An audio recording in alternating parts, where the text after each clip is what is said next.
उपमुख्यमंत्री एकनाथ शिंदे आज रत्नागिरी दौऱ्यावर असतील. विविध विकास कामांचं एकनाथ शिंदे लोकार्पण करणार आहेत. तर प्रसार माध्यमांशी देखील उपमुख्यमंत्री संवाद साधणार असल्याची माहिती समोर येते.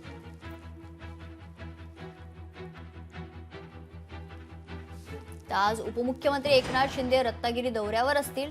यावेळी उपमुख्यमंत्री एकनाथ शिंदे विविध विकास कामांचं लोकार्पण त्यांच्या हस्ते होणार आहे. एवढंच नाही तर या लोकार्पण सोहळ्यानंतर उपमुख्यमंत्री एकनाथ शिंदे प्रसार माध्यमांशी देखील संवाद साधतील.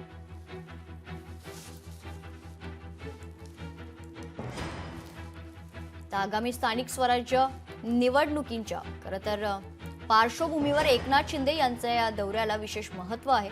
उपमुख्यमंत्री एकनाथ शिंदे आज रत्नागिरी दौऱ्यावर असून या ठिकाणी विविध विकास कामांचं लोकार्पण देखील एकनाथ शिंदे करणार आहेत. यानंतर प्रसार माध्यमांशीही एकनाथ शिंदे संवाद साधतील.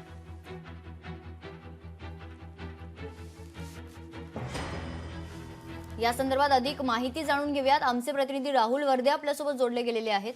राहुल, काय अधिक माहिती आहे? आज विविध विकास कामांचं लोकार्पण एकनाथ शिंदे करणार आहेत रत्नागिरीमध्ये. हो, आज उपमुख्यमंत्री एकनाथ शिंदे जे आहेत रत्नागिरी दौऱ्यावरती आहेत आणि आज अनेक विकास कामांचे भूमिपूजन जे आहेत ते या ठिकाणी संपन्न होणार आहेत. या विकास कामांमध्ये आपण पाहिलं तर नगर परिषदेची जे वाहनं आहेत त्याचे लोकार्पण होणार आहे.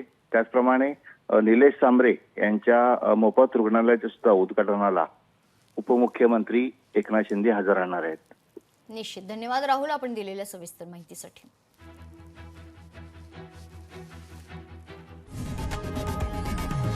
लोकशाही मराठी ऐका, पहा, जागरूक रहा.